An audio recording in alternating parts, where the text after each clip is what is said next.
The new maid was fixing a light until he said, "You're beautiful," and she froze in shock. Hello, let's hear another incredible story. Don't forget to like and subscribe to our channel. I love narrating stories for you, so get ready. Let's start. Imani Davenport stood in the marble foyer of the Whitmore mansion, clutching a crumpled piece of paper with her temporary employment details, and wondered if she'd accidentally walked into a museum instead of someone's home. The ceiling stretched impossibly high above her, adorned with a crystal chandelier that probably cost more than her entire year's rent in her cramped Dorchester apartment. "Okay, Imani," she whispered to herself, adjusting the collar of her crisp white uniform shirt. "You've got this. It's just cleaning. You've been cleaning your whole life. Granted, never in a place where the doorknobs look like they belong in Versailles, but still." Her internal pep talk was interrupted by the sharp click of heels against marble. Mrs. Artford, the head housekeeper, appeared like a storm cloud in sensible shoes, her silver hair pulled back so tightly it seemed to stretch her features into a permanent expression of mild disapproval. "Miss Davenport," she said, her voice carrying the weight of decades spent managing households that functioned with military precision. "I trust you've reviewed the orientation materials I provided?" Imani nodded, though she'd barely skimmed the 17-page document about proper conduct, appropriate cleaning techniques, and something called discretionary invisibility. That sounded like a superpower she definitely didn't possess. "Excellent. Your first assignment is the second-floor library. The reading lamp near the east window requires a new bulb." Mrs. Hartford handed her a small ladder and a box containing what appeared to be the world's most expensive light bulb. "Mr. Whitmore conducts his morning calls from that room, so efficiency is paramount." As Mrs. Hartford's heels clicked away down the hall, Imani made her way up the sweeping staircase, running her fingers along the polished banister and trying not to gawk at the oil paintings of stern-looking ancestors who seemed to follow her movement with their eyes. The library was a book lover's paradise, floor-to-ceiling shelves lined with leather-bound volumes, comfortable reading chairs positioned near tall windows that flooded the space with golden morning light, and the kind of silence that felt sacred. At the far end of the room, near a massive oak desk, stood the problematic lamp. Imani set up the ladder, testing its stability twice before climbing. The lamp hung at an awkward angle, requiring her to stretch precariously to reach the fixture. As she unscrewed the old bulb, she found herself humming, a habit that had gotten her in trouble at her last 3 jobs, but helped calm her nerves. "Come on, you stubborn little," she muttered, wrestling with the bulb that seemed determined to remain in place. The ladder wobbled slightly, and she gripped the lamp fixture for balance, her heart skipping as she imagined explaining to Mrs. Hartford how she'd managed to destroy priceless antiques on her first day. That's when she heard it. A voice, low and rough around the edges, speaking from somewhere behind her. "You're beautiful." The words hit her like a physical force. Imani froze completely, her hands still wrapped around the lamp fixture, her body suddenly hyper-aware of every sensation.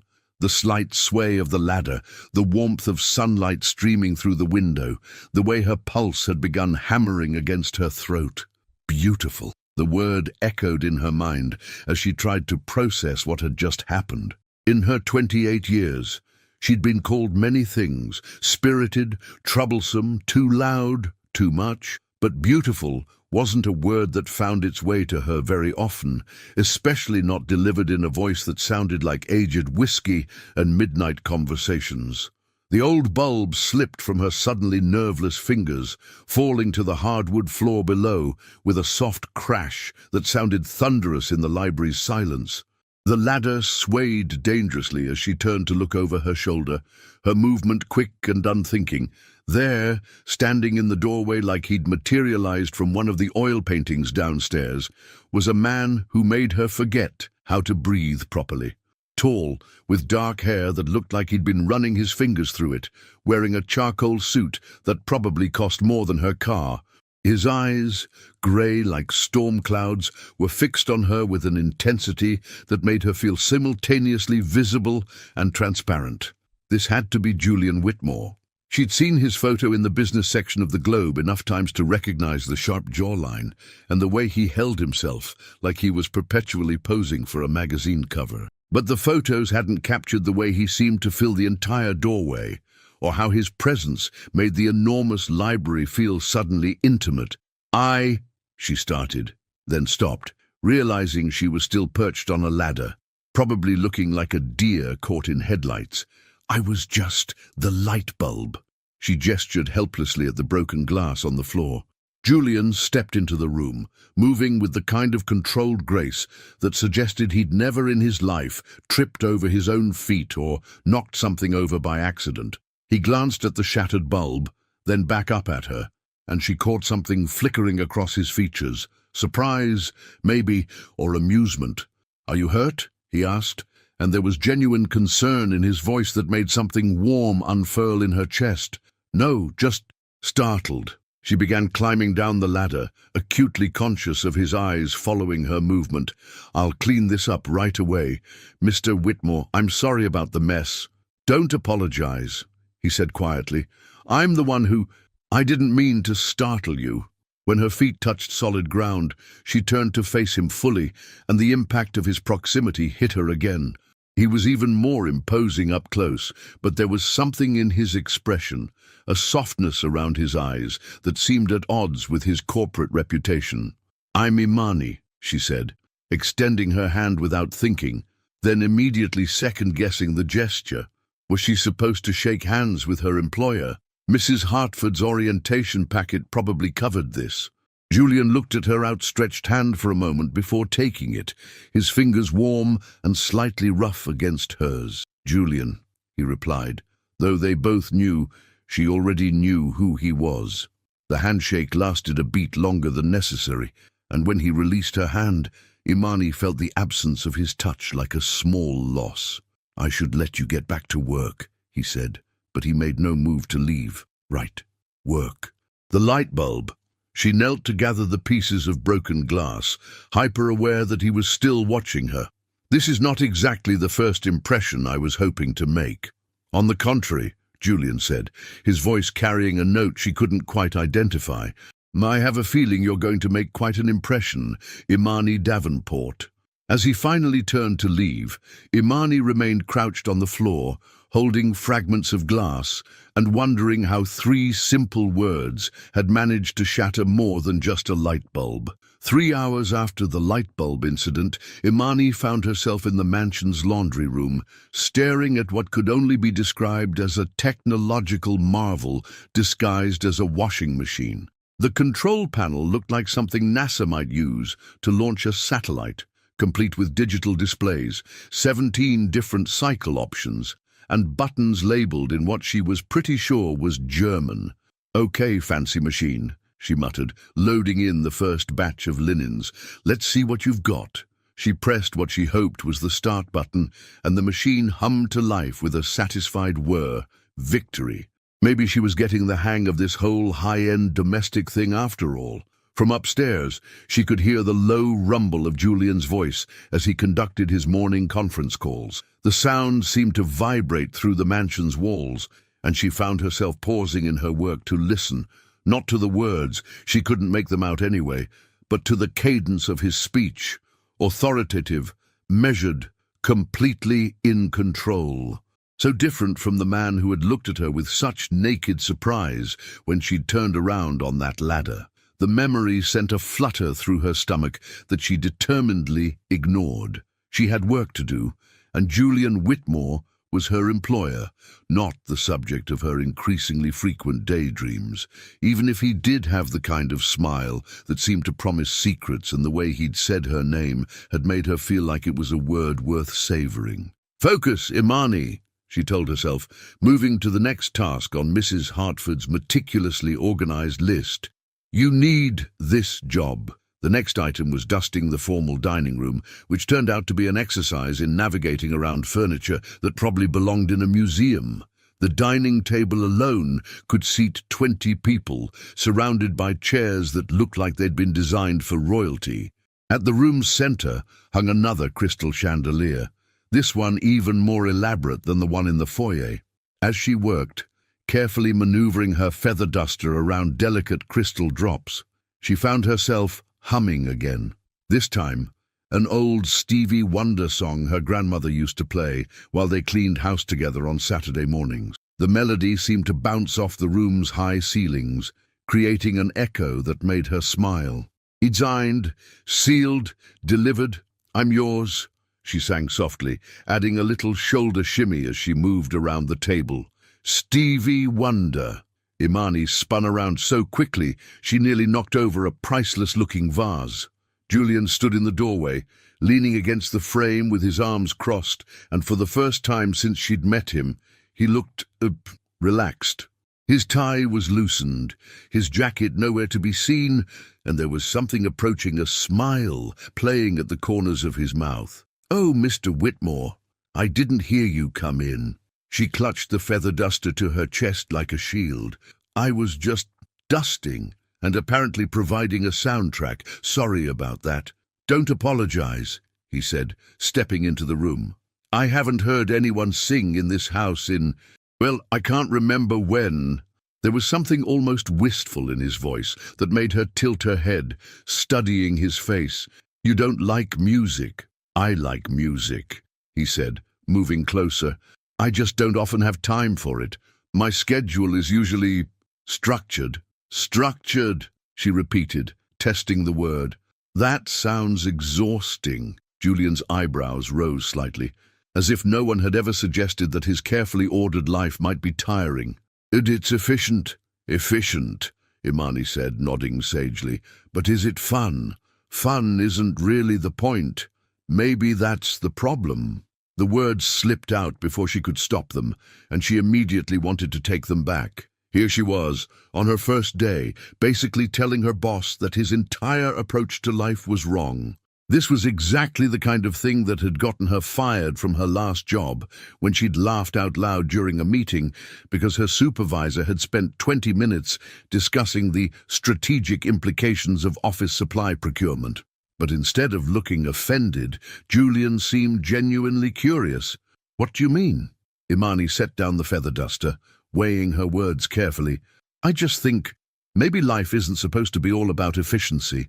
Maybe it's supposed to be about the moments that catch you off guard, like hearing a song that makes you want to dance, or—" She paused, remembering the way he'd looked at her on the ladder, "or saying something you didn't plan to say." Julian was quiet for a long moment, his grey eyes studying her face with an intensity that made her feel like he was trying to solve a puzzle. "Is that your philosophy?" "Living for the unexpected moments. Sometimes the unexpected moments are the only ones worth living for," she said, then immediately felt her cheeks heat. "I mean, not that there's anything wrong with planning. Planning is good, very responsible, but not fun," he said, and she was surprised to hear a note of teasing in his voice. "Well, no. Planning is the opposite of fun. Planning is like scheduling your spontaneity." Julian laughed, actually laughed, and the sound transformed his entire face. Gone was the stern businessman from the corporate headshots, replaced by someone who looked younger, more alive, more human. "Scheduling spontaneity," he repeated, shaking his head. "I think I may have done exactly that. See? That's the problem with you structured types. You turn everything into a project. And what's the problem with you unstructured types?" Imani grinned. "We break expensive light bulbs and sing while we work." "Ah," Julian said, nodding seriously. "The chaos theory of housekeeping." "Exactly. Chaos with a soundtrack." From somewhere in the house, a timer chimed, and Imani's eyes widened. "Oh no, the laundry." She rushed past Julian, acutely aware that her shoulder brushed against his arm as she moved, and hurried back to the laundry room. The washing machine had finished its cycle, but when she opened the lid, her heart sank. The white sheets and towels she'd loaded were now a delicate shade of pink. "No, no, no," she muttered, pulling out the ruined linens. "This is not happening. What's wrong?" Julian's voice came from behind her, and she turned to find him standing in the doorway, concern replacing the amusement that had been in his eyes moments before. "I think I may have just turned your Egyptian cotton sheets into a cotton candy color scheme," she said, holding up a sheet that was now the color of a sunset. "I'm so sorry. I'll replace them. I promise. It'll take me a few paychecks, but—" "Imani," Julian said, cutting off her panicked rambling. "It's okay. It's not okay. These probably cost more than my car. They're just sheets." She stared at him, certain she'd misheard. Just sheets? These are probably 1,000-thread-count Egyptian cotton just sheets. Julian stepped closer, taking the pink sheet from her hands and examining it with the same serious attention he'd probably given million-dollar contracts. You know what? I think I like them better this way. You're just saying that to make me feel better." "I'm saying that because pink is a much more interesting color than white," he said, meeting her eyes. "And I'm beginning to think that interesting might be exactly what this house needs." As he handed the sheet back to her, their fingers brushed, and Imani felt that same electric jolt she'd experienced during their handshake. But this time, Julian didn't pull away immediately. This time, he let his fingers linger against hers, and in his eyes, she saw something that made her breath catch. Maybe chaos wasn't such a bad thing after all. By the end of her first week, Imani had managed to establish herself as both the most entertaining and most unpredictable member of the Whitmore household staff. She'd accidentally reorganized Julian's extensive book collection by color instead of alphabetical order, which he claimed looked surprisingly pleasing, set off the smoke alarm while attempting to make Mrs. Hartford a peace offering of cookies, and somehow got locked in the wine cellar for an hour before anyone noticed she was missing. But it was Tuesday morning of her second week when she encountered her greatest nemesis, the vacuum cleaner from hell. The machine sat in the supply closet like a sleek, silver predator, all curved lines and modern design. It looked more like a piece of contemporary art than a cleaning appliance, complete with digital displays and what appeared to be enough buttons to pilot a spacecraft. The instruction manual was thicker than most novels. "We meet again," Imani murmured, wheeling the beast out into the main hallway. She'd been avoiding this particular task, but Mrs.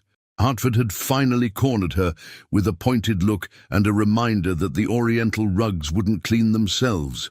The vacuum's cord was retractable, which seemed like a marvel of engineering until she tried to figure out how to actually get it to extend.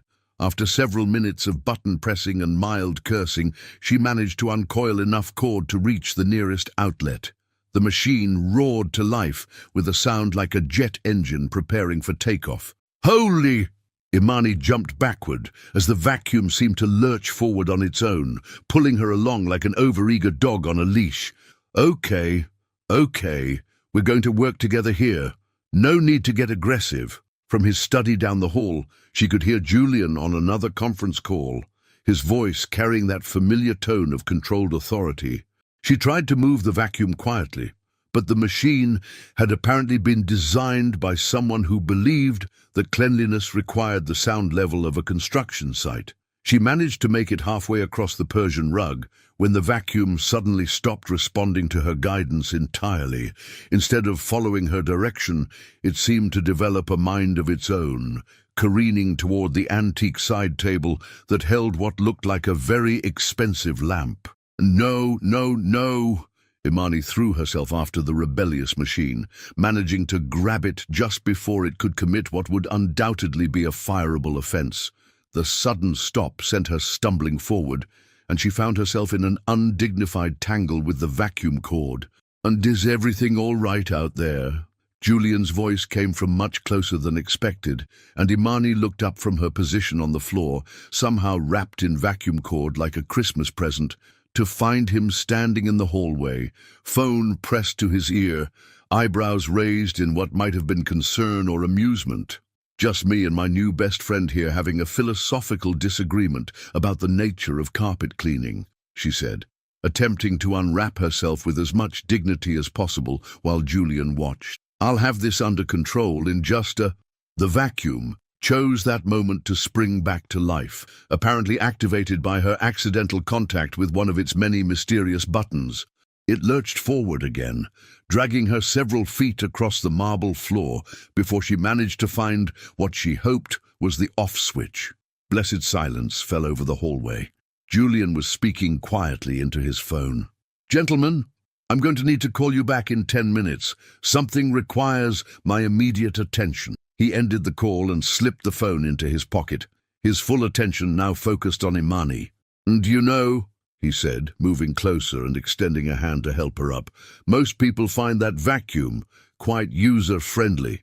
Most people probably don't have a talent for turning simple tasks into extreme sports," Imani replied, accepting his help and trying to ignore the way his touch sent warmth shooting up her arm. "I'm beginning to think your house is haunted by the ghost of a very judgmental cleaning lady. Mrs. Pemberton did work here for 30 years before she retired," Julian said, his mouth twitching with suppressed laughter. "She was particular about her methods. Well, Mrs. Pemberton's spirit and I are going to need to have a serious conversation about boundaries." Imani gestured at the vacuum, which now sat innocently silent. "This thing has it out for me." Julian studied the machine with the same serious attention he'd probably given quarterly profit reports. "Would you like me to show you? You know how to use a vacuum?" The question slipped out before she could stop it, and she immediately felt her cheeks heat. "I mean, of course you do. You're a competent adult human being, unlike me, apparently." "I wasn't always CEO of a corporation," Julian said, moving toward the vacuum. "I had to clean my own apartment through college and my first few years working." There was something almost nostalgic in his voice, and Imani found herself curious about this version of Julian, younger, less polished, pushing a vacuum around a cramped apartment after long days at some entry-level job. "Hard to imagine you with anything less than a perfectly organized life," she said. "Until you'd be surprised." He picked up the vacuum's handle, his movements confident and efficient. "The trick is understanding that it's not actually trying to fight you. It just responds to different pressure than you'd expect." He demonstrated, guiding the machine across the rug with smooth, controlled movements that made it look effortless. The vacuum hummed along obediently, no longer the rebellious beast it had been in her hands. "See? It's all about finding the right rhythm." "Show off," Imani said, but she was smiling. "Let me guess, you probably have a color-coded cleaning schedule and alphabetized your cleaning supplies." "Only the cleaning supplies," Julian replied, and she couldn't tell if he was joking. "Of course you did."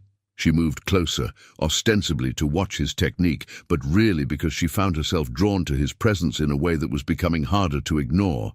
"What else did young Julian organize? Please tell me you labeled your socks." "I may have had a brief sock-labeling phase," he admitted, and the flush that crept up his neck made him look unexpectedly boyish.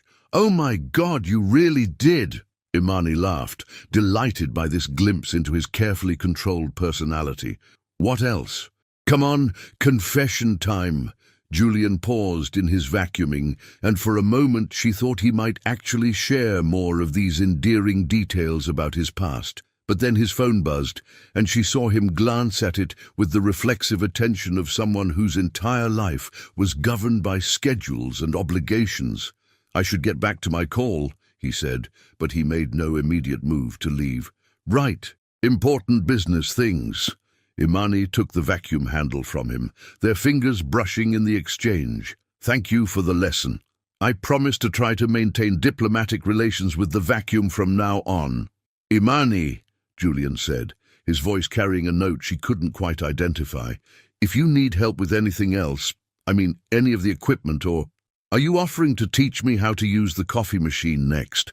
Because that thing looks like it requires a PhD in engineering, if necessary," he said, and there was something in his eyes that made her think he wasn't entirely joking. As he walked back toward his study, Imani watched him go, noting the way his shoulders seemed to carry the weight of constant responsibility. She found herself wondering what it would be like to see him truly relaxed, without the armor of his perfectly pressed suits and scheduled life. The vacuum hummed to life under her guidance, finally cooperating, and she smiled to herself. Maybe she was starting to understand the rhythm of more than just the cleaning equipment. The kitchen at 3 a.m. was a different world entirely. Soft under-cabinet lighting cast everything in warm amber tones, and the usual bustle of daytime activity had given way to the kind of peaceful silence that made even breathing feel deliberate. Imani sat at the large center island, laptop open, surrounded by job applications she'd been putting off for weeks. She hadn't planned to be up this late, but sleep had been elusive, her mind too busy replaying moments from the past 2 weeks. Julian's laugh echoing in the dining room, the way his eyes had lingered on her face during the vacuum lesson, the careful distance he maintained even as she caught him watching her work. The coffee machine, the intimidating beast Julian had jokingly offered to teach her to use, loomed in the corner like a chrome monument to overcomplicated technology. She'd been surviving on instant coffee from the staff room, but tonight felt like the kind of night that required real caffeine. How hard could it be? She murmured, approaching the machine with the same caution she might use to disarm a bomb. 20 minutes later, she'd managed to produce something that technically qualified as coffee, though it bore little resemblance to the perfectly crafted cups she'd seen Julian drinking. Still, it was hot and caffeinated, which met her current requirements. She was settling back at the island with her laptop when footsteps on the marble floor made her freeze. Julian appeared in the doorway, hair mussed and wearing a navy Henley and pajama pants that made him look younger and somehow more approachable than his usual business attire allowed. "Imani." His voice was rough with sleep and surprise. What are you doing up?" "I could ask you the same thing," she said, suddenly self-conscious about being caught in the kitchen in her own pajamas, flannel pants covered in cartoon cats, and an oversized Howard University t-shirt that had seen better days. "Couldn't sleep. I often come down here when—" He paused, seeming to catch himself before revealing too much. "I saw the light on." Julian moved into the kitchen with the careful movements of someone trying not to fully wake up, and Imani found herself studying this different version of him. Without the armor of his perfectly tailored suits, he looked more human, more reachable. "I made coffee," she offered, gesturing toward the machine. "Well, I made something coffee-adjacent. I can't promise it won't dissolve your dental work." A smile tugged at the corner of his mouth. "That brave, are you?" "I prefer to think of it as optimistically reckless." Julian moved to the machine, pressing a few buttons with practiced efficiency. The device hummed to life, producing a much more promising sound than her earlier attempts had managed. "The secret," he said, glancing over his shoulder at her, "is understanding that it's essentially a very sophisticated robot. You have to speak its language." "And what language is that?" "Pretentious technology. Precision," he said, but he was smiling now. "Everything has its proper sequence, its timing." "Of course it does," Imani said, watching as he moved through the coffee-making process with the same methodical attention he probably applied to everything in his life. "Do you ever do anything without a plan?" Julian paused, coffee cup halfway to his lips. "What do you mean?" "I mean, do you ever just wing it? Make decisions in the moment without analyzing all the variables first?" He was quiet for a long moment, and Imani worried she'd overstepped some invisible boundary, but then he moved to sit across from her at the island, cradling his coffee cup between his hands. "I used to," he said quietly. "When I was younger, I made a lot of impulsive decisions. Most of them turned out badly." There was something in his voice, a carefully controlled vulnerability, that made her close her laptop and give him her full attention. "What changed?" "Responsibility, I suppose. When you're responsible for other people's livelihoods, other people's futures, spontaneity becomes expensive." Imani studied his face in the soft kitchen light, noting the way tension seemed to live in the set of his shoulders, even when he was trying to relax. "That sounds lonely," she said gently. Julian's eyes met hers, and for a moment she saw something flicker there. Surprise, maybe, or recognition. "I hadn't thought of it that way. When was the last time you did something just because you wanted to? Not because it was scheduled or planned or strategically sound, but just because it felt right in the moment?" The question hung between them in the quiet kitchen, and Julian was silent for so long that Imani began to wonder if she'd pushed too far. But finally, he spoke. "I'm not sure I remember." The admission seemed to cost him something, and Imani felt her heart squeeze with unexpected tenderness. Here was this incredibly successful, powerful man, and he looked genuinely confused by the concept of spontaneous joy. "That's heartbreaking," she said softly. "Is it? I've built a good life, a successful company, financial security. But are you happy?" The directness of the question seemed to catch him off guard. He stared down at his coffee cup, and Imani could almost see him processing the question like it was a complex business problem requiring careful analysis. "I'm satisfied," he said finally. "That's not the same thing, isn't it? Not even close." Imani leaned forward, animated by a sudden desire to make him understand. "Satisfaction is like efficient nutrition. It meets your basic needs, but it doesn't make you excited to get up in the morning. Happiness is the difference between surviving and actually living." Julian looked up at her, and in his eyes she saw something that looked almost like hunger, not for food or coffee, but for the kind of uncomplicated joy she was describing. "And you're happy?" he asked. Imani considered the question honestly. "I'm working on it. I've made some spectacularly bad decisions in pursuit of happiness, but at least I've never been accused of playing it safe." "Hence the job applications at 3 a.m.? She glanced at her closed laptop, surprised he'd noticed. "Research. I'm trying to figure out what comes next." "You're leaving?" There was something in his voice. Was it disappointment that made her pulse quicken? "Oh, but the position is temporary," she reminded him, though saying it out loud felt stranger than she'd expected. Mrs. Hartford made that very clear. "Right, of course."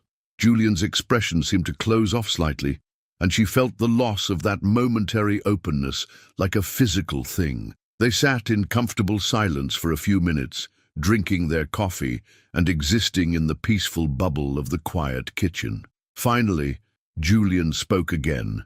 "What did you want to be when you were a child?" The question was so unexpected that Imani nearly choked on her coffee. "Random topic change much? You said I should try being more spontaneous." The fact that he was actively trying to follow her advice made something warm bloom in her chest. "A teacher," she said. "I wanted to be a teacher. What about you?" "An astronaut." "Seriously?" "Dead serious. I had the whole thing planned out. NASA training, moon missions. The works." "What happened?" Julian's smile was rueful. "I grew up, realized that space exploration wasn't exactly a stable career path. So you chose stability over dreams. I chose responsibility over fantasy." "Same thing, really." Julian was quiet for a moment, then said, "Do you ever regret not becoming a teacher?" "Every day," Imani admitted. "But I also know it's not too late. That's the difference between us, I think. You see closed doors, where I see detours." As they talked, the sky outside began to lighten with the first hints of dawn, and Imani realized they'd been sitting in the kitchen for over an hour. It felt like minutes. "I should let you get some sleep," Julian said, standing and rinsing his coffee cup with the same careful attention he seemed to give everything. "Julian," she said as he reached the doorway. He turned back, eyebrows raised in question. "Thanks for the coffee lesson, and for the conversation. Thank you," he said quietly, "for reminding me what it feels like to have an unscheduled moment." After he left, Imani sat alone in the kitchen as morning light gradually filled the space, and she couldn't shake the feeling that something important had shifted between them in the quiet hours before dawn. The thunderstorm hit Boston with the dramatic flair of a Broadway opening night, complete with lightning that turned the mansion's windows into strobing screens, and thunder that seemed to shake the very foundations of Julian's carefully ordered world. By noon, the power had flickered 3 times, and Mrs. Hartford was muttering darkly about the unreliability of modern electrical systems. Imani was in the sunroom, though sun seemed like a misnomer given the apocalyptic weather outside, attempting to water the collection of orchids that Julian apparently collected like other people collected coffee mugs. She'd discovered his unexpected hobby the previous week and had been secretly charmed by this evidence that the man who scheduled his breathing might have a soft spot for something as delicate and unpredictable as flowers. The orchids were finicky creatures, requiring precisely the right amount of water, specific humidity levels, and what the care instructions described as indirect bright light, a phrase that seemed designed to confuse anyone who wasn't a botanist. But Imani had always been good with plants, a skill inherited from her grandmother who could coax roses to bloom in the middle of winter. "Okay, beautiful," she murmured to a particularly elegant white orchid. "Let's see if we can keep you happy today."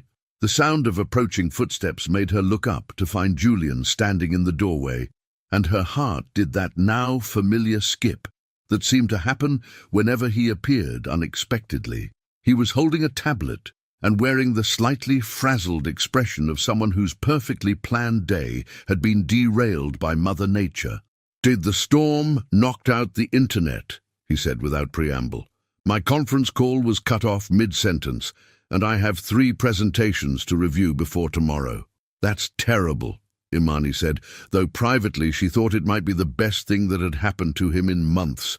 "What will you do?" Julian stared at his tablet like it had personally betrayed him.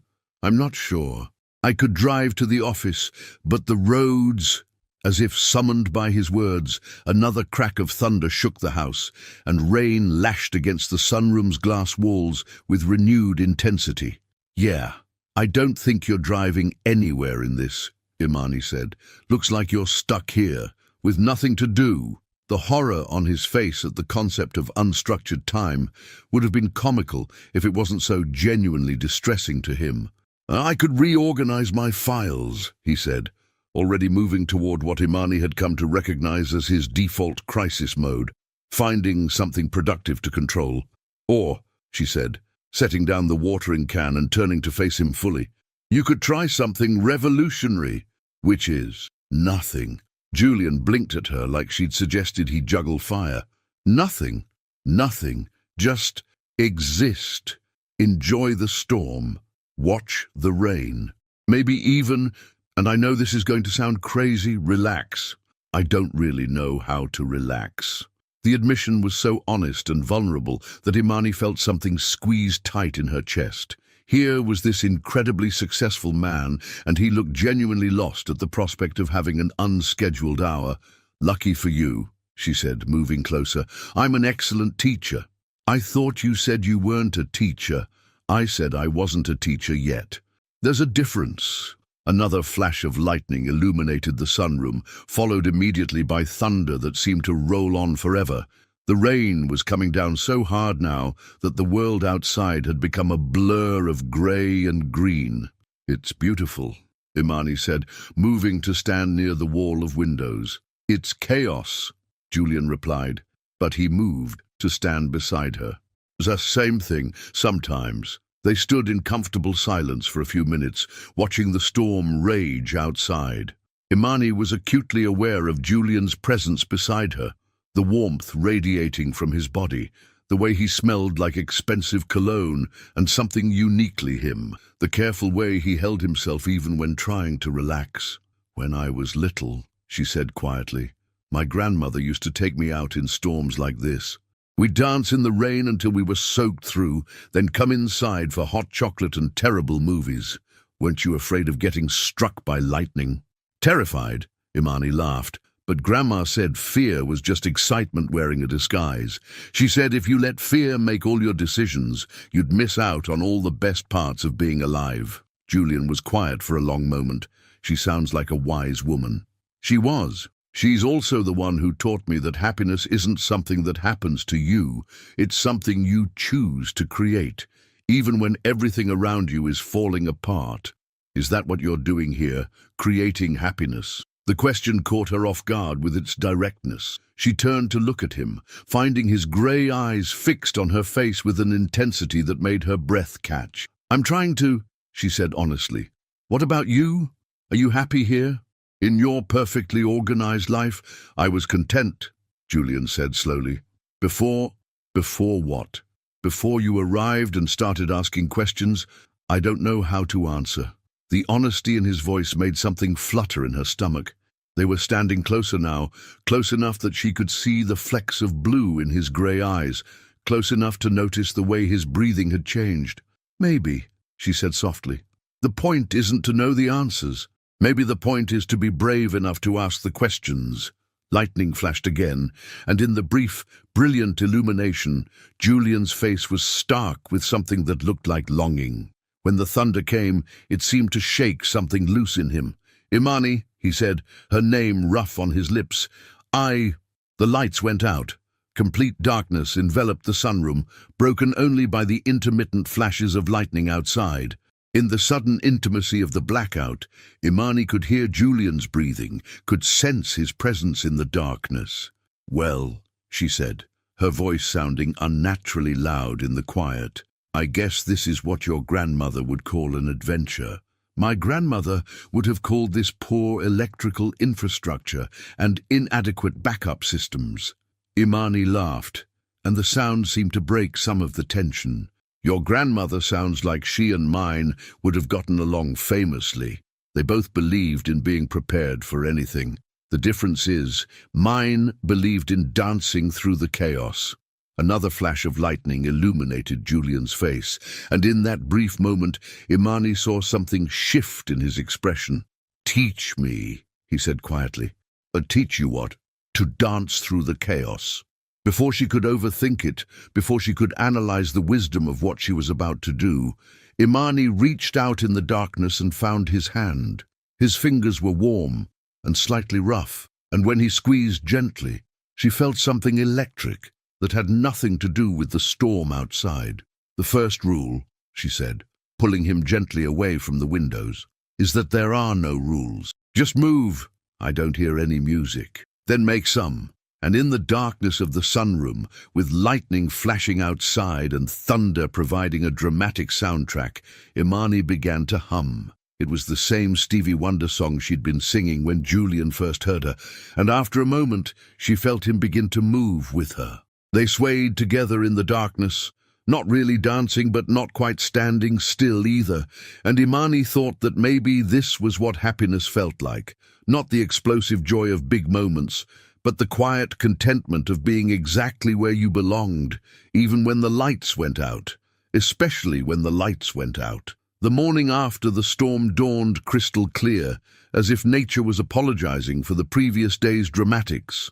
Sunlight streamed through the mansion's windows with an almost aggressive cheerfulness, illuminating a world that looked freshly washed and impossibly green. Imani woke earlier than usual, her sleep having been restless and filled with dreams of dancing in the dark and the warm press of Julian's hand in hers. The memory of their impromptu dance lesson sent a flutter through her stomach that she tried unsuccessfully to ignore as she got ready for work. By the time she made it downstairs, the power had been restored, and the mansion hummed with its usual efficient energy. Mrs. Hartford was already bustling about the kitchen, directing the morning staff with military precision, and everything seemed to have returned to normal. Everything except the way Julian looked at her when she walked into the dining room to refresh the flower arrangements. He was seated at the head of the massive table, laptop open, coffee cup at his elbow, looking every inch the composed businessman in his charcoal suit and perfectly knotted tie. But when his eyes met hers across the room, there was something different there, a warmth, an awareness that made her pulse quicken. "Good morning," he said, his voice carefully neutral in a way that somehow managed to convey the opposite of neutrality. "Morning," she replied, moving to the sideboard where yesterday's flowers drooped sadly in their crystal vase. "Looks like the storm cleared up nicely." "Yes, it did." There was a pause, filled with the weight of everything they weren't saying about the previous evening. "The internet is back up. I was able to reschedule my conference calls. Back to the regularly scheduled programming," Imani said, arranging fresh white roses with perhaps more attention than the task required. Something like that. She could feel him watching her as she worked, and the awareness of his gaze made her fingers fumble with the flower stems. This was ridiculous. She was a grown woman, not some teenager developing a crush on the unattainable boy in chemistry class. Except Julian Whitmore was proving to be far from unattainable, and that realization was more terrifying than any storm. "Imani," Her name on his lips made her look up from the roses. "About last night, Mr. Whitmore." Mrs. Hartford's voice cut through the moment like a sword through silk. "Your assistant called. The Meridian Group meeting has been moved up to 10 o'clock. Julian's jaw tightened almost imperceptibly, and Imani saw him slip back into his professional mask as smoothly as putting on a jacket. "Thank you, Mrs. Hartford. I'll head to the office shortly." "Very good, sir." Mrs. Hartford's sharp eyes flicked between them, and Imani had the uncomfortable feeling that the older woman was cataloguing every detail of their interaction for future reference. After Mrs. Hartford swept out of the room, silence settled between them again, but it felt different now, more charged, more fragile. "You should go," Imani said quietly, turning back to the flowers. "Important business things waiting." "Right." But Julian made no move to leave. Instead, he closed his laptop and stood, moving closer to where she worked. "Imani, what happened last night?" "Was a power outage," she finished for him, not trusting herself to look at him. "People do strange things when the lights go out. It doesn't have to mean anything." The silence that followed was so complete, she could hear the soft tick of the antique clock on the mantelpiece. "And if I want it to mean something?" The quiet question made her hands still on the flower stems. Slowly, she turned to face him, and the expression in his grey eyes made her breath catch. Gone was the careful professional distance, replaced by something raw and honest that made her heart race. "Julian," she said softly, "you don't want to complicate your life with someone like me, someone like you. And someone who breaks expensive light bulbs and turns your sheets pink and doesn't know how to operate a vacuum cleaner without starting a small war. Someone who laughs in dark rooms and teaches uptight CEOs how to dance and makes everything in this house feel more alive than it has in years." The words hung between them, and Imani felt something shift in her chest, a dangerous loosening of the careful walls she'd built around her heart. "Your life is perfect," she said. "Organized, successful, predictable. I'm chaos in human form. We don't make sense." "My life isn't perfect," Julian said, stepping closer. "It's empty. It's scheduled and efficient and completely, utterly empty. And you—" He paused, seeming to search for the right words. "You make me remember what it feels like to want something I can't plan for. Julian, have dinner with me." The words came out in a rush, as if he'd been holding them back and they'd finally broken free. "Not as your employer, not as part of any schedule or obligation. Just have dinner with me, please." Imani stared at him, her heart hammering against her ribs. This was dangerous territory, the kind of emotional quicksand that could swallow everything she'd worked to build for herself. But looking at Julian, really looking at him, she saw something that made her resolve waver. Under all that controlled perfection was a man who looked like he was holding his breath, waiting for her answer. "I don't think that's a good idea," she said, but her voice lacked conviction. "Neither do I," Julian admitted, with a rueful smile. I think it's probably a terrible idea that will complicate everything and go against every principle of professional conduct I've ever believed in." "Then why?" "Because terrible ideas are the only ones worth having, apparently. At least, that's what someone very wise told me yesterday." Despite herself, Imani smiled. "That someone sounds like a troublemaker." "She is. She's also the first person in years to make me want to do something completely spontaneous and possibly stupid." His phone buzzed on the table, displaying what was undoubtedly a reminder about his rescheduled meeting. Julian glanced at it, then deliberately turned the device face down. "One dinner," he said. "What's the worst that could happen?" "Famous last words," Imani said, but she was already feeling her careful resolve crumbling. "Oh, I could spill wine on your expensive suit. I could say something inappropriate and embarrass you in front of important people. I could fall asleep during dessert from boredom because I spend the entire evening talking about quarterly projections. I was going to say fall for you and make everything impossibly complicated, but your thing works too." The words slipped out before she could stop them, and she immediately felt her cheeks flame. But Julian's expression softened, and when he smiled, it was the first completely unguarded expression she'd seen from him. "Imani," he said gently, "I think we passed impossibly complicated about the time you turned my life pink. That was an accident.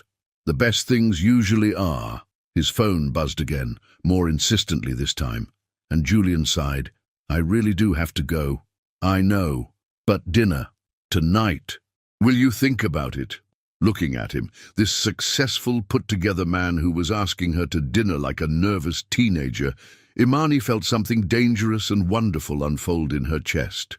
"I'll think about it," she said. Julian's smile was radiant. "That's all I can ask for." As he gathered his things and headed for the door, he paused at the threshold. "Imani, for what it's worth, I don't think you're chaos. I think you're possibility." And then he was gone, leaving her alone with the flowers and the sunlight and the terrifying, exhilarating knowledge that her carefully simple life was about to become anything but. Imani changed clothes 4 times before settling on a navy dress that struck what she hoped was the right balance between "I care about this" and "I'm not trying too hard." The dress was simple, elegant without being fancy, and most importantly, it was unlikely to result in any wardrobe malfunctions that might end up in tomorrow's society pages. Julian had insisted on picking her up from her apartment in Dorchester, despite her protests that she could meet him at the restaurant. When she opened her door at exactly 7 o'clock, she found him standing in her hallway, looking like he'd stepped out of a magazine. Charcoal grey suit replaced by dark jeans and a navy button-down that made his eyes look like storm clouds. "You look beautiful," he said, and the sincerity in his voice made her stomach flutter. "You look—" She paused, taking in this more casual version of him. "Different, good different. I figured a suit might be overkill for our first non-work encounter." "Our first date," she corrected, then felt her cheeks warm. "I mean, if that's what this is." "It's definitely what this is," Julian said, his smile soft and sure. "Ready?" The restaurant he'd chosen was perfect, intimate without being stuffy, elegant without being intimidating. Not the kind of place where she'd worry about using the wrong fork or accidentally ordering something she couldn't pronounce. As they were seated at a corner table with soft candlelight and a view of the harbour, Imani realized he'd put thought into choosing somewhere she'd feel comfortable. "This is lovely," she said, accepting the wine menu from their server. "I wasn't sure what you'd like," Julian admitted. "And I realized I know remarkably little about your preferences outside of your opinion on vacuum cleaners and your talent for inadvertent interior decorating. Well, you know I like Stevie Wonder and coffee that doesn't require an engineering degree to make." "True. What else should I know about Imani Davenport?" The question, asked with genuine curiosity, caught her off guard. When was the last time someone had asked her about herself, like her answer actually mattered? "I'm an only child who always wanted siblings," she said. "I collect vintage postcards from places I've never been. I make excellent grilled cheese sandwiches, but somehow manage to burn water when I try to cook anything else. And I have an irrational fear of butterflies." Butterflies. They're unpredictable. All that fluttering around with no apparent plan or purpose. Julian laughed, the sound rich and warm. That's ironic, coming from someone who advocates for spontaneity." "There's a difference between spontaneity and chaos," Imani protested. "Spontaneity has intention behind it, even if it's spur of the moment.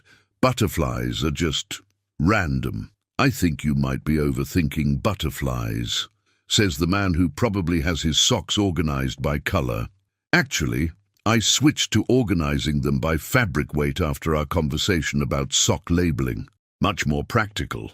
Imani stared at him across the candlelit table. "Please tell me you're joking." "Completely serious. Cotton blends on the left, merino wool on the right. Athletic wear in a separate drawer entirely. Julian Whitmore. You are either the most charmingly neurotic man I've ever met, or you're pulling my leg. Can't it be both?" Their conversation flowed as easily as the wine, moving from silly topics to serious ones and back again.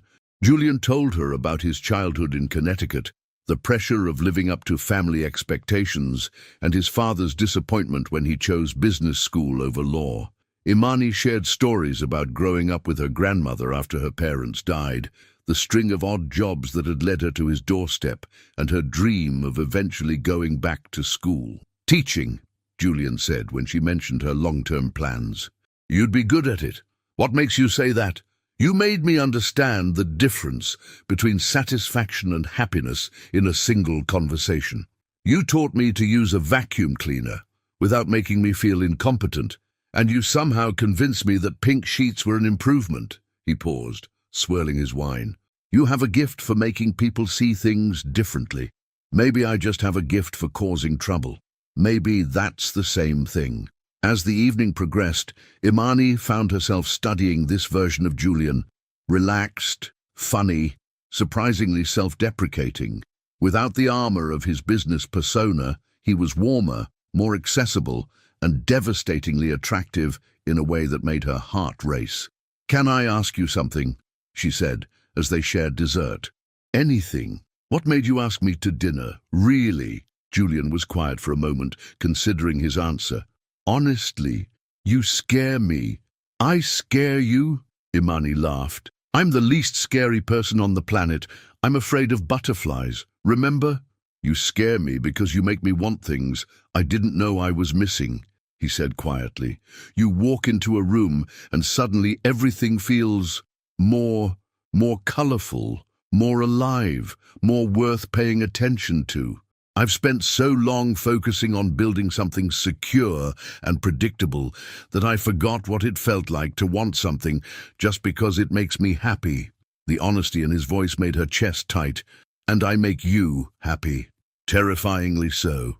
They walked slowly back to his car after dinner, neither seeming eager to end the evening. The harbor was beautiful at night, lights reflecting off the water like scattered stars, and for once, Julian wasn't checking his phone or glancing at his watch. "Thank you," Imani said as they reached her building. "For dinner, for this. It was perfect, even though I spent 10 minutes explaining my sock organization system. Especially because of that." Julian walked her to her door, and as they stood in the dim hallway light, the air between them seemed to crackle with possibility. "Imani," he said softly, "I know this is complicated. I know there are a dozen reasons why this is probably a bad idea, probably more than a dozen, but I can't stop thinking about dancing with you in the dark, about the way you laugh when you're trying not to, about how everything feels different when you're around." He stepped closer, close enough that she could see the flecks of blue in his grey eyes, close enough to feel the warmth radiating from his body. "Tell me I'm not imagining this," he said. "Tell me you feel it too." Instead of answering with words, Imani rose up on her toes and kissed him. It was soft at first, tentative, but when Julian's arms came around her waist and pulled her closer, something ignited between them. He kissed her like she was oxygen, and he'd been holding his breath for years, and when they finally broke apart, both of them were breathing hard. "Definitely not imagining it," Imani whispered against his lips. Julian rested his forehead against hers, his eyes closed. "This is going to change everything." "I know. Are you ready for that?" Imani thought about her careful, simple life, about the job applications on her laptop and the temporary nature of her position in his world. Then she looked at Julian, this brilliant, complicated man who organized his socks and asked her to teach him to dance in the dark, and made a decision that felt both terrifying and absolutely right. "And I guess we'll find out together." When Julian finally left, Imani leaned against her closed door and touched her lips, still tingling from his kiss. Outside her window, the city lights twinkled like possibilities, and for the first time in a long time, she had no idea what tomorrow would bring. She'd never been more excited to find out. The morning after their first date, Imani arrived at work, floating on a cloud of post-kiss euphoria that lasted exactly until she walked into the kitchen and found Mrs. Hartford waiting for her with the expression of a hanging judge. "Miss Davenport," the housekeeper said, her voice carrying enough ice to freeze the harbor. We need to have a conversation." Imani's stomach dropped somewhere around her ankles. "Of course, Mrs. Hartford. Is there a problem with my work?" "The problem, Miss Davenport, is not with your work. The problem is with your apparent confusion about the nature of your employment here." The words hit like physical blows, and Imani felt her face flush with embarrassment and something that might have been shame. She should have known this was coming, should have realized that in a house this size, with this many staff members, nothing stayed secret for long. "And I'm not sure what you mean," she said, though they both knew it was a lie. "Mr. Whitmore's car was seen in your neighborhood last evening, the same evening he cancelled his usual Tuesday night conference call with the London office." Mrs. Hartford's sharp eyes seemed to catalogue every detail of Imani's appearance, looking for evidence of guilt. "I've been managing this household for 15 years, Miss Davenport. I've seen what happens when boundaries are forgotten." "Mrs. Hartford, Let me be very clear," the older woman interrupted. "Mr. Whitmore is a good man, but he's also a busy man who sometimes makes impulsive decisions when he's under stress. The Meridian merger is approaching. He'll be traveling extensively over the next few months, and his judgment may not be as sound as usual." Each word felt carefully chosen to inflict maximum damage, and Imani found herself gripping the edge of the kitchen counter for support. "What are you saying?" "I'm saying that temporary employees who forget their place tend to find their employment becoming even more temporary than originally planned, Mrs. Hartford's voice softened slightly, but the steel underneath remained. "You seem like a nice girl, Imani. Don't let yourself become a casualty of someone else's momentary lapse in judgment." Before Imani could respond, the sound of Julian's voice echoed from the front hall, accompanied by footsteps and what sounded like rolling luggage. "Mrs. Hartford, could you have the car brought around? The flight's been moved up." The housekeeper's expression shifted instantly from stern disapproval to professional efficiency. "Of course, Mr. Whitmore. I'll call Harrison immediately." As Mrs. Hartford swept out of the kitchen, Imani stood frozen, trying to process what had just happened. Momentary lapse in judgment. The words echoed in her head like an accusation. Was that all last night had been? A mistake made by a stressed businessman who would regret it once he came to his senses. She forced herself to move, to appear busy when Julian inevitably came looking for her. But when he appeared in the kitchen doorway, looking harried and professional in his perfectly pressed suit, she felt something inside her chest crack. "Imani," he said, and his voice was warm with pleasure at seeing her. "I was hoping to catch you before I left." "Left?" The word came out smaller than she'd intended. "The Meridian Group moved up the preliminary meetings. I'm flying to Singapore tonight instead of next week." He moved closer, and she caught the familiar scent of his cologne. "I'll be gone for at least 10 days, possibly longer." "That's sudden. Corporate mergers rarely follow anyone's preferred timeline." Julian paused, studying her face. "Are you all right?" "You look fine," she said quickly. "I'm just tired." "About last night, you should probably focus on your trip," Imani interrupted, Mrs. Hartford's words ringing in her ears. "Important business things."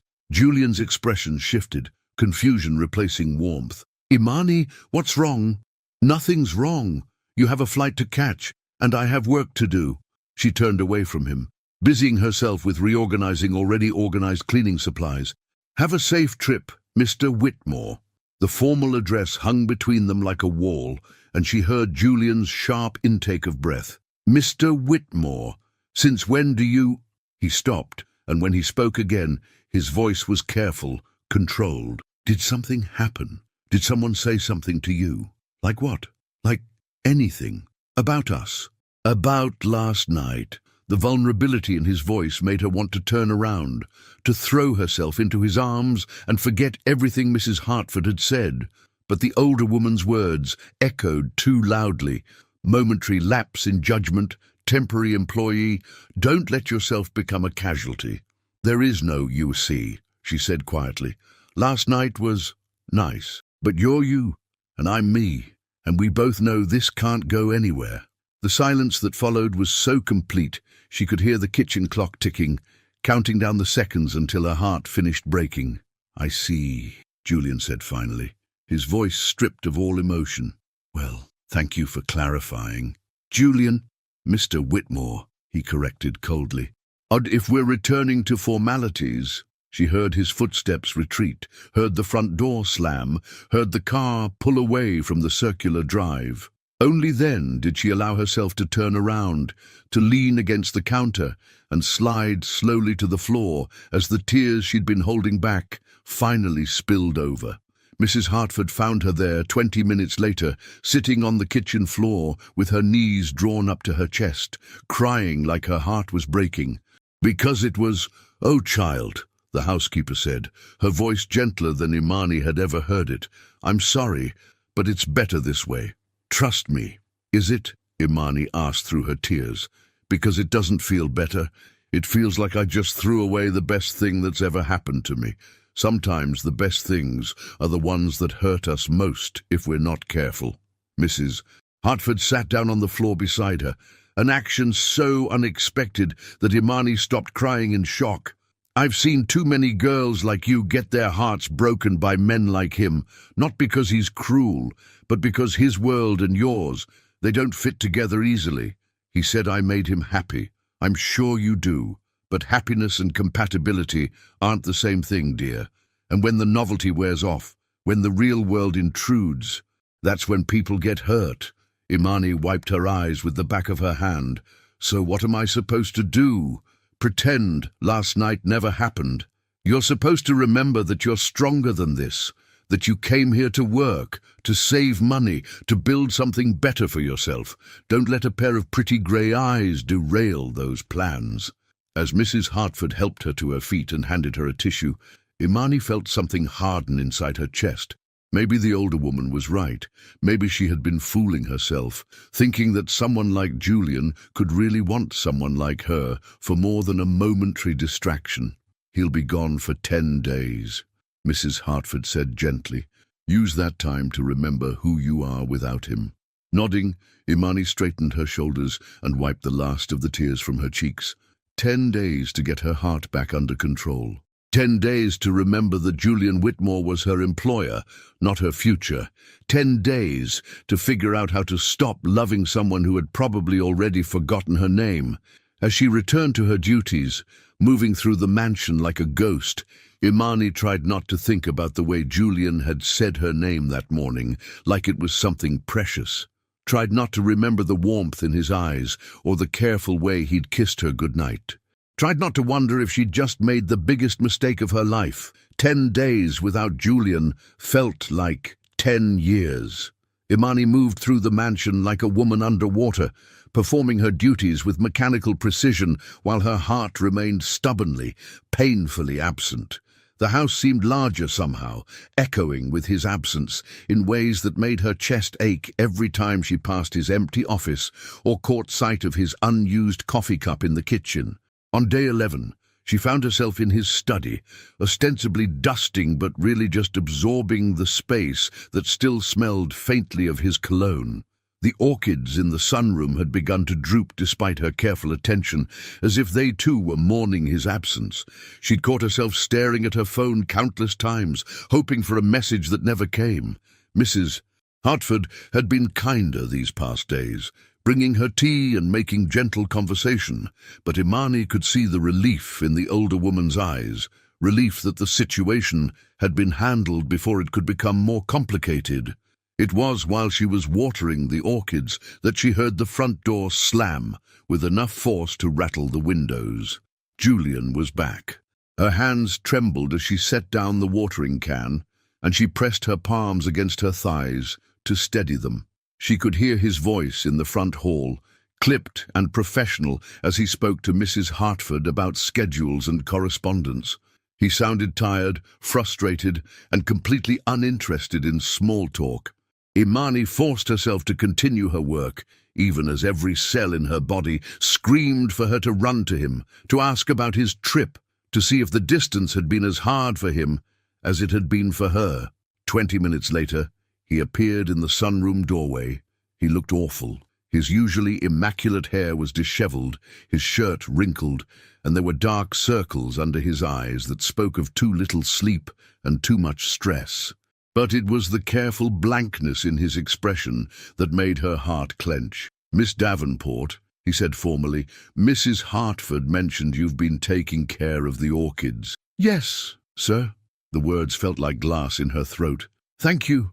I appreciate your thoroughness." They stood in the golden afternoon light, surrounded by the flowers they'd discussed on more intimate occasions, and the space between them felt like an ocean. Imani wanted to ask about Singapore, about the merger, about whether he'd thought of her at all during the long days away. Instead, she nodded and turned back to the plants. "How was your trip?" she asked, her voice carefully neutral. "Successful. The merger will proceed as planned." Julian moved into the room, but maintained careful distance. "I'll be traveling frequently over the next several months. London, Tokyo, Sydney.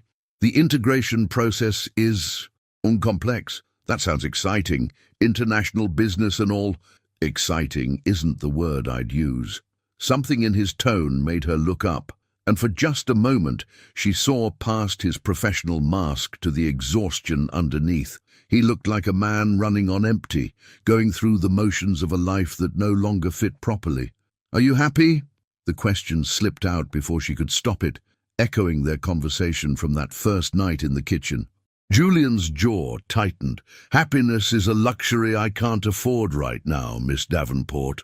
I have responsibilities, obligations that extend far beyond my personal preferences." "Right, of course." Imani set down the watering can with more force than necessary. "Wouldn't want personal preferences to interfere with business." "Is that supposed to mean something?" The careful control in his voice finally snapped something inside her. All the hurt and confusion and loneliness of the past 10 days came rushing to the surface. "It means that some of us don't have the luxury of compartmentalizing our feelings like line items in a budget," she said, her voice rising. "It means that some of us can't just turn emotions on and off based on what's convenient for our schedules." "You think this is convenient for me?" Julian's mask slipped, revealing anger and something that looked like pain. "You think any of this is easy? I think you're a coward." The words hung between them like a slap, and Julian's face went white. "I beg your pardon. You heard me. You're a coward who hides behind schedules and obligations because actually feeling something, actually taking a risk, might mess up your perfectly organized life." "A coward?" Julian's voice was deadly quiet. "I'm a coward because I understand the difference between fantasy and reality. Because I recognize that some things, no matter how appealing they might seem in the moment, are ultimately impossible." "No, you're a coward because you'd rather give up than fight for something that makes you happy." "And what would you have me fight?" "Exactly. The fact that you work for me, the fact that we come from completely different worlds.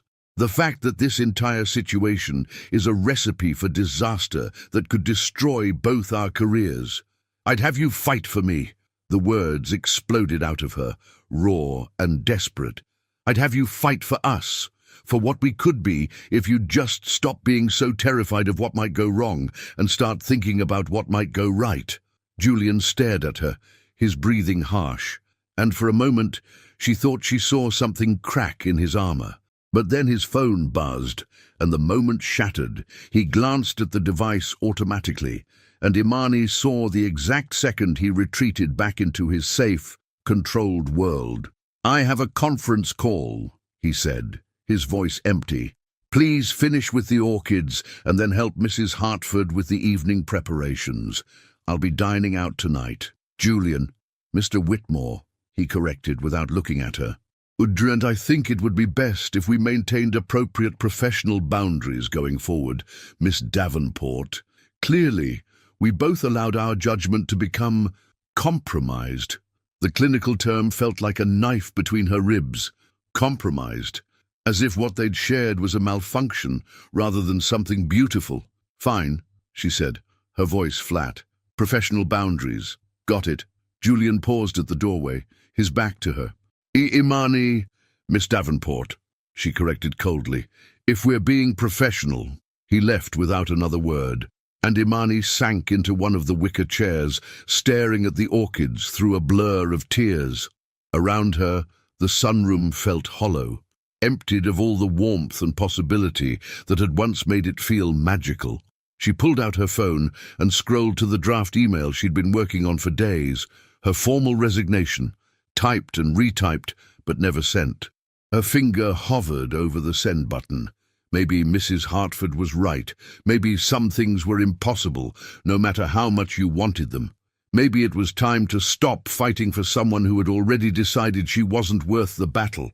But as she sat there, surrounded by Julian's carefully tended flowers, Imani realized she wasn't ready to give up.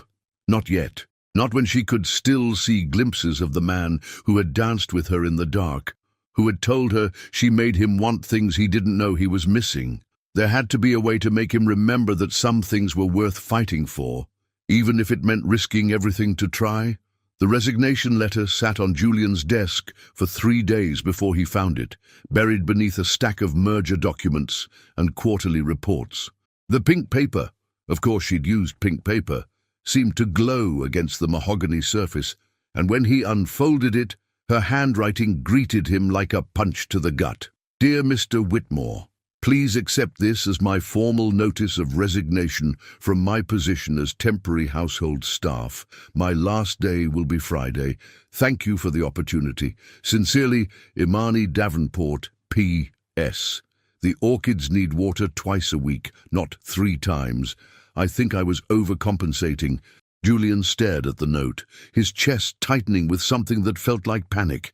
She was leaving, actually leaving. The thought hit him with unexpected force, followed immediately by the realization that he'd been so buried in work, so determined to maintain professional boundaries, that he hadn't even noticed she was gone. How long had it been since he'd seen her? Since he'd heard her laugh echoing through the halls or caught her humming while she worked? The mansion felt different, quieter, greyer, emptier, like all the colour had been drained out of it. He was still staring at the letter when Mrs. Hartford knocked on his study door. "Come in," he called, not looking up. "Mr. Whitmore, about Miss Davenport's replacement." "No." The word came out sharper than he'd intended. Mrs. Hartford paused, clearly taken aback. "Sir, no replacement. We'll manage without additional temporary staff. But, sir, the household requirements can be handled by the existing staff," Julian said firmly. "Was there anything else?" Mrs. Hartford was quiet for a long moment, and when Julian finally looked up, he found her studying him with an expression he couldn't quite read. "She was a good worker," the housekeeper said carefully. "Imani, a bit unconventional in her methods, but she had a good heart." "Yes, well, good hearts don't always translate to appropriate professional conduct." "No, sir, they don't." Mrs. Hartford moved closer to his desk. "May I speak freely, Mr. Whitmore?" Julian gestured for her to continue, though something in her tone made him wary. "I've worked for your family for 15 years. I've seen you build this company, achieve everything you set out to accomplish. But I've never seen you as happy as you were these past few weeks. Happiness is not a luxury," Mrs. Hartford interrupted gently. "It's a necessity. And that girl, she brought something to this house that's been missing for a very long time. Mrs. Hartford, she brought life, sir. Laughter, joy, things that all the success in the world can't buy."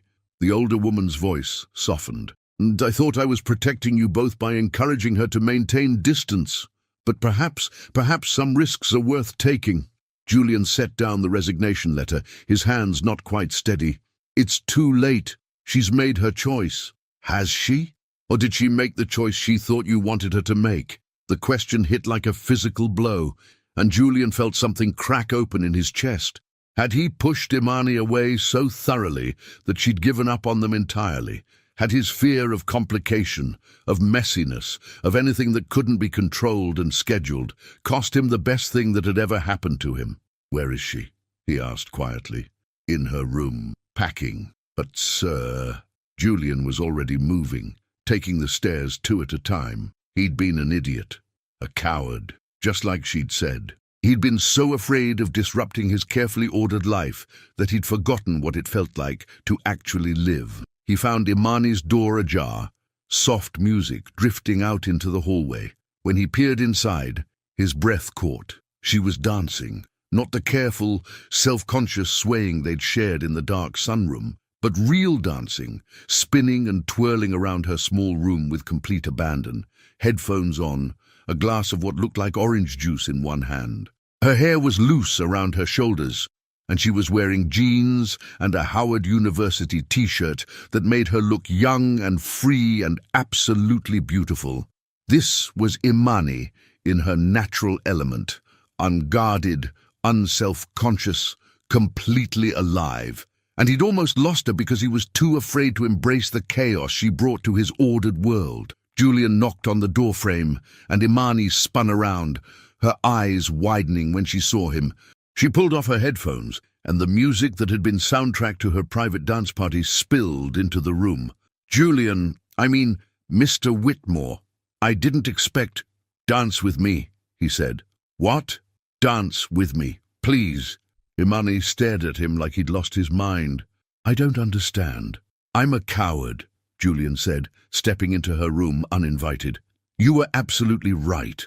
I'm a coward who spent so long planning for every contingency that I forgot how to take a leap of faith." "Julian, I love you," he said, the words rushing out before he could second-guess them. "I love that you sing while you work and turn my sheets pink and make me laugh at 3 in the morning. I love that you see possibility where I see problems, and that you're brave enough to fight for what you want." Imani's orange juice glass slipped from her fingers, and Julian caught it automatically, setting it safely on her dresser without breaking eye contact. "I love you," he repeated, "and I'm tired of being afraid of what that might mean. I'm tired of letting schedules and obligations and other people's expectations dictate my happiness."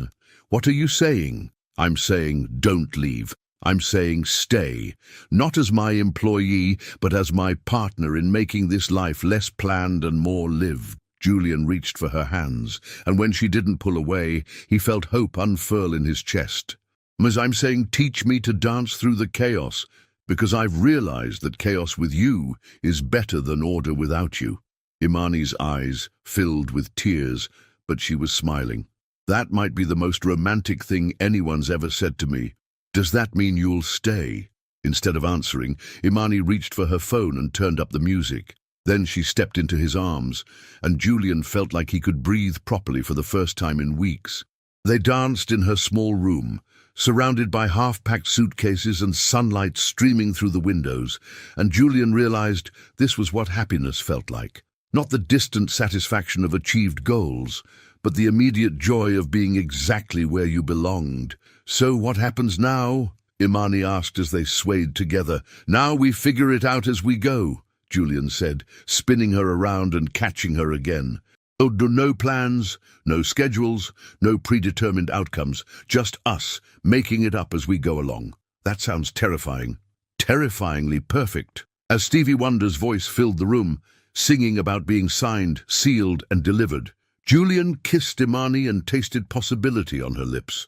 Outside, Boston hummed with its usual organized chaos, but inside this small room, 2 people who'd found each other against all odds danced to their own rhythm, creating something beautiful out of the lovely mess of falling in love. And for the first time in his carefully planned life, Julian Whitmore had absolutely no idea what came next. He'd never been happier. The end. Thanks for watching to the end. Did you like the story? Tell us what you thought in the comments below. We want to know what you think. Don't forget to leave your like and subscribe now for more exciting stories you won't want to miss. Activate the bell to be notified whenever a new video comes out. See you in the next story. See you there.